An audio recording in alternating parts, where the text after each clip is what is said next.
ഏവർക്കും ലെയിൻസിയോയുടെ പുതിയൊരു ക്ലാസ്സിലേക്ക് സ്വാഗതം.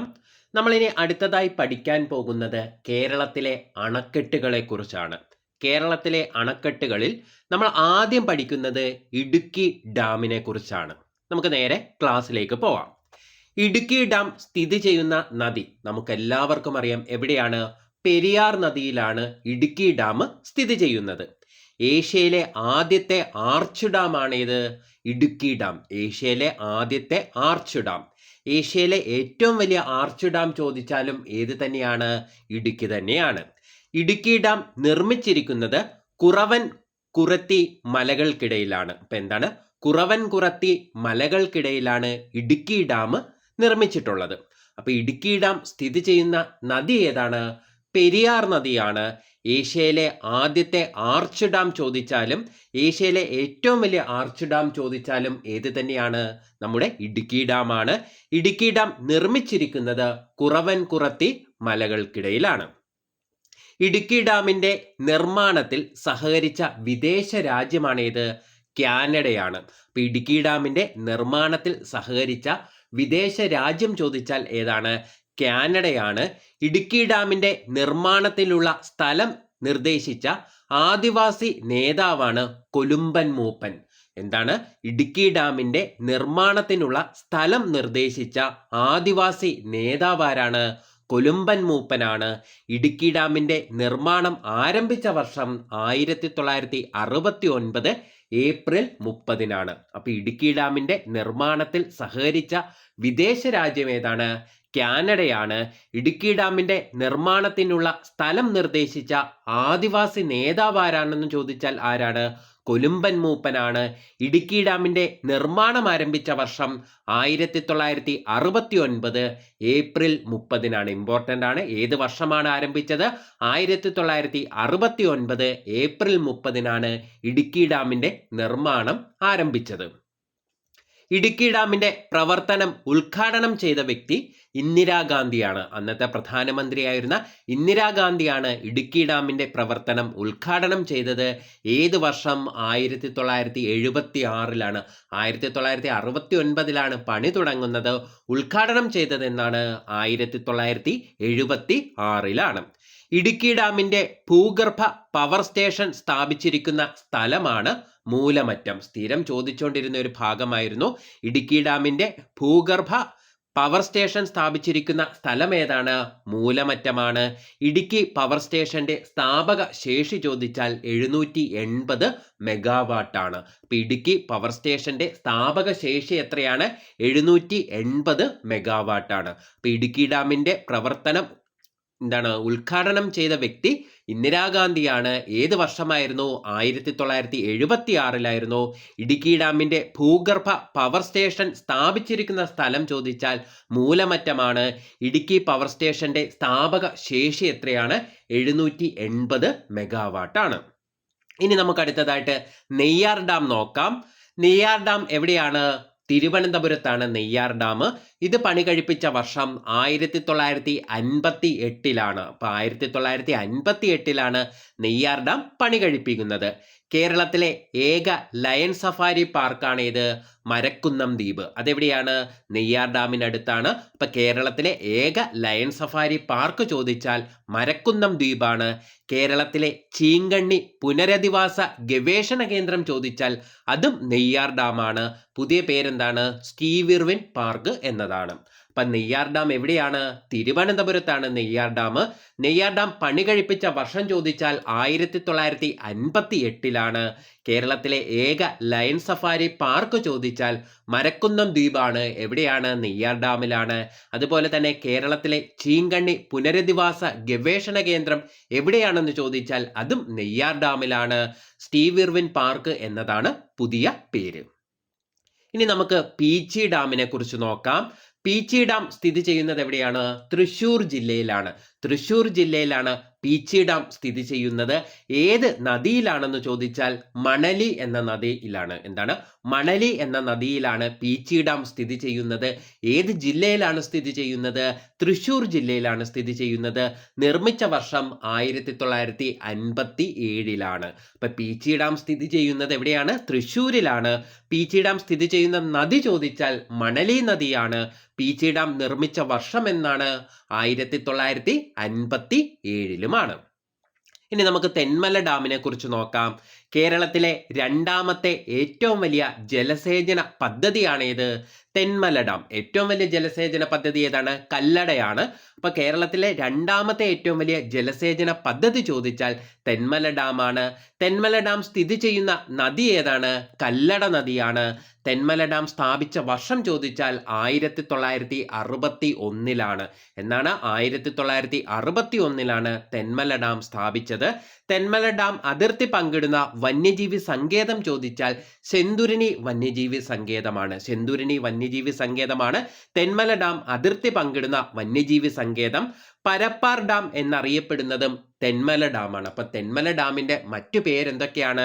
പരപ്പാർ ഡാം എന്നുണ്ട്. അതുപോലെ തന്നെ കല്ലട നദി ആയതുകൊണ്ട് തന്നെ കല്ലട ഡാം എന്നും അറിയപ്പെടുന്നു. അപ്പൊ പരപ്പാർ ഡാം ഒന്ന് ഓർത്ത് വെക്കുക, ഇമ്പോർട്ടന്റ് ആണ്. അപ്പൊ കേരളത്തിലെ രണ്ടാമത്തെ വലിയ ജലസേചന പദ്ധതിയാണ് ഇത്?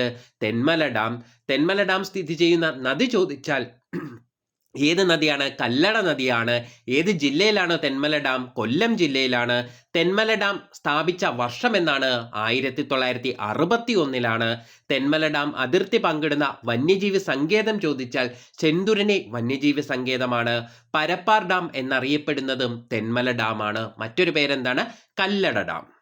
ഇനി നമുക്ക് ബാണാസുര സാഗർ ഡാമിനെ കുറിച്ച് നോക്കാം. കേരളത്തിലെ ഏറ്റവും വലിയ എർത്ത് ഡാമാണ്. PSC സ്ഥിരം നേരത്തെ ചോദിച്ചുകൊണ്ടിരുന്ന ഒരു ഭാഗമാണ് ഇതൊക്കെ. അതുകൊണ്ട് ഇതെല്ലാം ഇമ്പോർട്ടൻ്റ് ആണ്, നമ്മൾ മൊത്തത്തിൽ പഠിച്ചേ പറ്റൂ. അപ്പം കേരളത്തിലെ ഏറ്റവും വലിയ എർത്ത് ഡാം ഏതാണ്? ബാണാസുര സാഗർ ഡാമാണ്. ഏഷ്യയിലെ രണ്ടാമത്തെ വലിയ എർത്ത് ഡാം ചോദിച്ചാലും ഏതാണ്? ബാണാസുര സാഗർ ഡാമാണ്. അപ്പം കേരളത്തിലെ ഏറ്റവും വലിയ എർത്ത് ഡാമും ഏഷ്യയിലെ തന്നെ രണ്ടാമത്തെ വലിയ എർത്ത് ഡാമും ഏതാണ്? ബാണാസുര സാഗർ ഡാമാണ്. ബാണാസുര സാഗർ ഡാം സ്ഥിതി ചെയ്യുന്ന നദി കബനി നദിയാണ്. ഇത് എവിടെയാണ്? വയനാട്ടിലാണ്. അപ്പൊ കബനി നദി അല്ലെങ്കിൽ എവിടെയാണ്? കരമനത്തോടെന്ന് പറയും. കബനിയുടെ പോഷക നദിയായ കരമനത്തോടെന്ന് പറയാം. അപ്പൊ ബാണാസുര സാഗർ ഡാം സ്ഥിതി ചെയ്യുന്ന നദി ചോദിച്ചാൽ കബനിയാണ്. കബനി ഓപ്ഷനിൽ ഇല്ലെങ്കിൽ എന്തെഴുതുക? കരമനത്തോട് എഴുതുക. അതെവിടെയാണ്? വയനാട് ജില്ലയിലാണ്. ഇന്ത്യയിലെ ആദ്യത്തെ ഒഴുകുന്ന സൗരോർജ പാടം എവിടെയാണെന്ന് ചോദിച്ചാൽ അതും ബാണാസുര സാഗർ ഡാമിലാണ്. അപ്പം കേരളത്തിലെ ഏറ്റവും വലിയ എർത്ത് ഡാമാണ് ബാണാസുര സാഗർ ഡാം. ഏഷ്യയിലെ രണ്ടാമത്തെ വലിയ എർത്ത് ഡാം ചോദിച്ചാലും ഏതാണ്? ബാണാസുര സാഗർ ഡാമാണ്. ബാണാസുര സാഗർ ഡാം സ്ഥിതി ചെയ്യുന്ന നദി കബനി നദിയാണ്. ഏത് ജില്ലയാണ്? വയനാട് ജില്ലയാണ്. ഇന്ത്യയിലെ ആദ്യത്തെ ഒഴുകുന്ന സൗരോർജ പാടം എവിടെയാണെന്ന് ചോദിച്ചാൽ അതും എവിടെയാണ്? ബാണാസുര സാഗർ ഡാമിലാണ്. ഇനി നമുക്ക് മലമ്പുഴ ഡാം നോക്കാം. വളരെ ഇമ്പോർട്ടൻ്റ് ആണ്. മലമ്പുഴ ഡാം ഉദ്ഘാടനം ചെയ്ത വർഷം 1955 എവിടെയാണ് സ്ഥിതി ചെയ്യുന്നത്? പാലക്കാട് ജില്ലയിലാണ് സ്ഥിതി ചെയ്യുന്നത്. മലമ്പുഴ ഡാം നിർമ്മിച്ചിരിക്കുന്ന നദി ചോദിച്ചാൽ മലമ്പുഴ നദിയാണ്. ഭാരതപ്പുഴയുടെ പോഷക നദിയാണ്. അപ്പം മലമ്പുഴ ഡാം നിർമ്മിച്ചിരിക്കുന്ന നദി ഭാരതപ്പുഴയാണ്. ഇനി ഭാരതപ്പുഴ ഓപ്ഷനിൽ ഇല്ലാതെ മലമ്പുഴ നദി എന്ന് കൊടുത്താൽ അത് എന്ത് ചെയ്യുക? കറുപ്പിക്കുക. അപ്പം മലമ്പുഴ ഡാം ഉദ്ഘാടനം ചെയ്ത വർഷം 1955 മലമ്പുഴ ഡാം സ്ഥിതി ചെയ്യുന്ന ജില്ല ചോദിച്ചു കഴിഞ്ഞാൽ പാലക്കാടും, നദി ചോദിച്ചു കഴിഞ്ഞാൽ മലമ്പുഴ നദിയാണ്. എന്തിൻ്റെ പോഷക നദിയാണ്? ഭാരതപ്പുഴയുടെ പോഷക നദിയാണ്. കേരളത്തിലെ വൃന്ദാവനം എന്നറിയപ്പെടുന്നത് മലമ്പുഴ ഗാർഡൻ ആണ്. അപ്പൊ കേരളത്തിലെ വൃന്ദാവനം എന്നറിയപ്പെടുന്നത് എന്താണ്? മലമ്പുഴ ഗാർഡൻ ആണ്. മലമ്പുഴയിലെ യക്ഷി എന്ന ശില്പം പണിതത് കാനായി കുഞ്ഞിരാമനാണ്. അപ്പൊ കേരളത്തിലെ വൃന്ദാവനം എന്നറിയപ്പെടുന്നത് മലമ്പുഴ ഗാർഡൻ ആണ്. മലമ്പുഴയിലെ യക്ഷി എന്ന ശില്പം പണിതത് കാനായി കുഞ്ഞിരാമനാണ്. ദക്ഷിണേന്ത്യയിലെ ആദ്യ റോക്ക് ഗാർഡൻ ചോദിച്ചാൽ മലമ്പുഴയാണ്. ശില്പി ആരാണ്? നേക് ചന്ദ് ആണ്. അപ്പം കേരളത്തിലെ വൃന്ദാവനം എന്നറിയപ്പെടുന്നത് മലമ്പുഴ ഗാർഡൻ ആണ്. മലമ്പുഴയിലെ യക്ഷി എന്ന ശില്പം പണിതതാരാണ്? കാനായി കുഞ്ഞിരാമനാണ്. ദക്ഷിണേന്ത്യയിലെ ആദ്യ റോക്ക് ഗാർഡൻ ചോദിച്ചാൽ മലമ്പുഴയാണ്. അതിൻ്റെ ശില്പി ആരാണ്? നേക് ചന്ദുമാണ്. ഇനി നമുക്ക് മുല്ലപ്പെരിയാർ ഡാമിനെ കുറിച്ച് നോക്കാം. വളരെ ഇമ്പോർട്ടൻ്റ് ആണ്. മുല്ലപ്പെരിയാർ ഡാം സ്ഥിതി ചെയ്യുന്ന നദി പെരിയാർ നദിയാണ്. ഏത് ജില്ലയിലാണ്? ഇടുക്കി ജില്ലയിലാണ്. അപ്പൊ ഇടുക്കി ജില്ലയിൽ പെരിയാർ നദിയിലാണ് മുല്ലപ്പെരിയാർ ഡാം സ്ഥിതി ചെയ്യുന്നത്. ഈ ഡാമിനെ പണി തുടങ്ങിയ വർഷം 1887 1887 മുല്ലപ്പെരിയാർ ഡാമിന്റെ പണി തുടങ്ങിയ വർഷം. മുല്ലപ്പെരിയാർ ഡാം കമ്മീഷൻ ചെയ്ത വർഷം 1895-ലുമാണ്. അപ്പൊ മുല്ലപ്പെരിയാർ ഡാമിന്റെ പണി തുടങ്ങിയത് 1887-ലാണെങ്കിൽ കമ്മീഷൻ ചെയ്തത് 1895-ലാണ്. മുല്ലപ്പെരിയാർ ഡാമിന്റെ ശില്പി ആരാണ്? ജോൺ പെന്നിക്വിക്കാണ്. ആരാണ്? ജോൺ പെന്നിക്വിക്കാണ് മുല്ലപ്പെരിയാർ ഡാമിന്റെ ശില്പി. അപ്പൊ മുല്ലപ്പെരിയാർ ഡാം സ്ഥിതി ചെയ്യുന്നത് ഇടുക്കി ജില്ലയിലെ പെരിയാർ നദിയിലാണ്. പണി തുടങ്ങിയത് 1887-ലാണ്. കമ്മീഷൻ ചെയ്തത് 1895-ലാണ്. ശില്പി ആരാണ്? ജോൺ പെന്നിക്വിക്കാണ്. മുല്ലപ്പെരിയാർ ഡാം ഉദ്ഘാടനം ചെയ്തത് ലോർഡ് വെല്ലോക്ക് ആണ്. അപ്പൊ വെല്ലോക്ക് പ്രഭുവാണ് എന്ത് ചെയ്തത്? മുല്ലപ്പെരിയാർ ഡാം ഉദ്ഘാടനം ചെയ്തത്. ആരാണ്? വെല്ലോക്ക് പ്രഭുവാണ് മുല്ലപ്പെരിയാർ ഡാം ഉദ്ഘാടനം ചെയ്തത്. മുല്ലപ്പെരിയാർ പാട്ടക്കരാർ ഒപ്പുവെച്ച വർഷം 1886 ഒക്ടോബർ 29-നാണ്. അപ്പൊ മുല്ലപ്പെരിയാർ പാട്ടക്കരാർ ഒപ്പുവെച്ച വർഷം എന്നാണ്? 1886 ഒക്ടോബർ 29-നാണ്. 999 വർഷത്തേക്കാണ് മുല്ലപ്പെരിയാർ പാട്ടത്തിന് നൽകിയത്. അപ്പൊ എത്ര വർഷത്തേക്കാണ്? 999 വർഷത്തേക്ക്. ഇതൊക്കെ നമുക്കറിയാവുന്നതാണ്, കാരണം വാർത്തകളിൽ നമ്മൾ സ്ഥിരം കേൾക്കുന്നതാണ്. മുല്ലപ്പെരിയാർ പാട്ടക്കരാർ ഒപ്പിട്ടവർ വി രാമയ്യങ്കാർ. തിരുവിതാംകൂർ ദിവാനായിരുന്ന വി രാമയ്യങ്കാറും J C. Hannington, Madras state secretary ആയിരുന്ന ആരാണ്? ജെ.സി. ഹാനിങ്ടണുമാണ്. അപ്പൊ മുല്ലപ്പെരിയാർ ഡാം ഉദ്ഘാടനം ചെയ്തത് ലോർഡ് വെല്ലോക്ക് പ്രഭുവാണ്, അല്ലെങ്കിൽ വെല്ലോക്ക് പ്രഭുവാണ് എന്ത് ചെയ്തത്? മുല്ലപ്പെരിയാർ ഡാം ഉദ്ഘാടനം ചെയ്തത്. മുല്ലപ്പെരിയാർ പാട്ടക്കരാർ ഒപ്പുവെച്ച വർഷം 1886 ഡേറ്റ് ചോദിച്ചാൽ എത്രയാണ്? ഒക്ടോബർ 29 എത്ര വർഷത്തേക്കായിരുന്നു? 999 വർഷത്തേക്കാണ് മുല്ലപ്പെരിയാർ പാട്ടത്തിന് നൽകിയത്. മുല്ലപ്പെരിയാർ പാട്ടക്കരാർ ഒപ്പിട്ടത് ആരൊക്കെയായിരുന്നു? വി രാമയ്യങ്കാർ ആയിരുന്നു. തിരുവിതാംകൂർ ദിവാനായിരുന്ന വി രാമയ്യങ്കാറും മദ്രാസ് സ്റ്റേറ്റ് സെക്രട്ടറി ആയിരുന്ന ആരാണ്? ജെ.സി. ഹാനിങ്ടണും ചേർന്നിട്ടായിരുന്നു മുല്ലപ്പെരിയാർ പാട്ടക്കരാർ ഒപ്പിട്ടത്. മുല്ലപ്പെരിയാർ കരാർ പുതുക്കിയത് സി അച്യുതമേനോനാണ്. 1970-ലാണ്. അന്നത്തെ മുഖ്യമന്ത്രിയായിരുന്ന സി അച്യുതമേനോൻ 1970 മുല്ലപ്പെരിയാർ കരാർ എന്തു ചെയ്യുന്നു? പുതുക്കുന്നു. മുല്ലപ്പെരിയാർ ഡാം നിർമ്മിച്ചിരിക്കുന്ന മിശ്രിതം ചോദിച്ചാൽ സുർക്കി മിശ്രിതമാണ്. സ്ഥിരം ചോദിച്ചു വന്നുകൊണ്ടിരുന്ന ഒരു ഭാഗമായിരുന്നു. മുല്ലപ്പെരിയാർ ഡാം നിർമ്മിച്ചിരിക്കുന്ന മിശ്രിതം ഏതായിരുന്നു? സുർക്കി മിശ്രിതമാണ്. മുല്ലപ്പെരിയാർ ഡാമിന്റെ ഉയരം ചോദിച്ചാൽ 53.6 മീറ്റർ ആണ്. അല്ലെങ്കിൽ അടി ചോദിച്ചാലോ 176 അടിയാണ്. മുല്ലപ്പെരിയാർ ഡാമിന്റെ നീളം ചോദിച്ചാൽ 365.7 മീറ്റർ ആണ്. എത്രയാണ് ഉയരം? 53.6 മീറ്റർ ആണ് ഉയരം. അടി ചോദിക്കുകയാണെങ്കിൽ 176 അടിയാണ്. മുല്ലപ്പെരിയാർ ഡാമിന്റെ നീളം ചോദിച്ചാൽ 365.7 മീറ്റർ ആണ്. അപ്പൊ മുല്ലപ്പെരിയാർ കരാർ പുതുക്കിയത് സി അച്യുതമേനോനാണ്. ഏത് വർഷമാണ്? 1970-ലാണ്. മുല്ലപ്പെരിയാർ ഡാം നിർമ്മിച്ചിരിക്കുന്ന മിശ്രിതം ചോദിച്ചാൽ സുർക്കി മിശ്രിതമാണ്. മുല്ലപ്പെരിയാർ ഡാമിന്റെ ഉയരം എത്രയാണ്? 53.6 മീറ്റർ ആണ്. അത് അടിയിൽ ചോദിച്ചു കഴിഞ്ഞാൽ 176 അടിയാണ്. പിന്നെന്താണ്? മുല്ലപ്പെരിയാർ ഡാമിന്റെ നീളം ചോദിച്ചു കഴിഞ്ഞാൽ 365.7 മീറ്റർ ആണ്. മുല്ലപ്പെരിയാർ അണക്കെട്ടിന്റെ പരമാവധി ജലനിരപ്പ് 142 അടിയാണ്. 2014 സുപ്രീം കോടതിയാണ് പറഞ്ഞത് 142 അടിയായിട്ട് ഉയർത്താൻ. അപ്പൊ മുല്ലപ്പെരിയാർ അണക്കെട്ടിന്റെ പരമാവധി ജലനിരപ്പ് ചോദിച്ചാൽ 142 അടിയാണ്. ജോൺ പെന്നിക്വിക്കിന്റെ സ്മാരകം സ്ഥിതി ചെയ്യുന്നത് തമിഴ്നാട്ടിലെ തേനിയിലാണ്. ജോൺ പെന്നിക്വിക്കിന്റെ സ്മാരകം എവിടെയാണ് സ്ഥിതി ചെയ്യുന്നത്? തമിഴ്നാട്ടിലെ തേനിയിലാണ്. കാരണം എന്താണ്? അവർക്ക് വെള്ളം കിട്ടാതിരുന്ന സമയത്ത് മുല്ലപ്പെരിയാർ പണി കഴിപ്പിച്ച് അവർക്ക് എന്ത് കൊടുത്തു? വെള്ളം കൊടുത്തതാരാണ്? ജോൺ പെന്നിക്വിക്കാണ്. അതുകൊണ്ട് തന്നെ അവരെന്ത് ചെയ്യുന്നു? ജോൺ പെന്നിക്വിക്കിനോടുള്ള ആദരസൂചകമായി സ്മാരകം എവിടെ നിർമ്മിച്ചു? തമിഴ്നാട്ടിലെ തേനിയിൽ നിർമ്മിച്ചു. മുല്ലപ്പെരിയാർ അണക്കെട്ടുമായി ബന്ധപ്പെട്ട പ്രശ്നങ്ങൾ പഠിക്കാൻ സുപ്രീം കോടതി നിയോഗിച്ച കമ്മിറ്റിയാണ് ജസ്റ്റിസ് A.S. ആനന്ദ് കമ്മിറ്റി. അപ്പൊ എന്താണ്?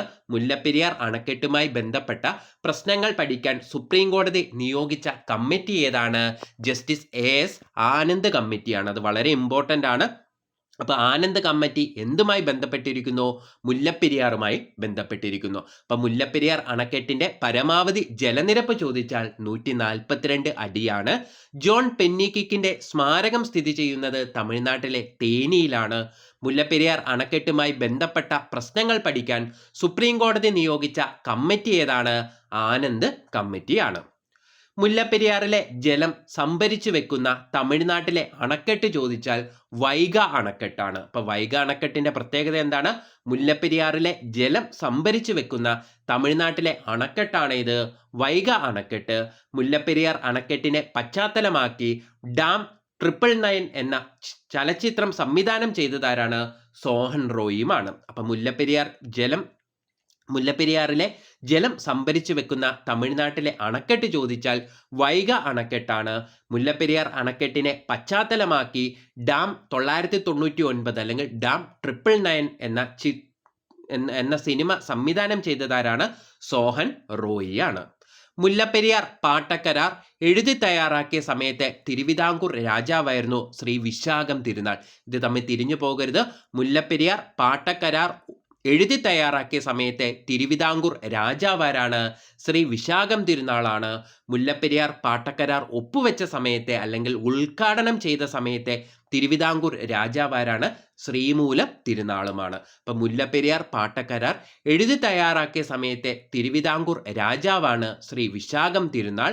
മുല്ലപ്പെരിയാർ പാട്ടക്കരാർ ഒപ്പുവെച്ച സമയത്തെ അല്ലെങ്കിൽ ഉദ്ഘാടനം ചെയ്ത സമയത്തെ തിരുവിതാംകൂർ രാജാവാരാണ്? ശ്രീമൂലം തിരുനാളുമാണ്.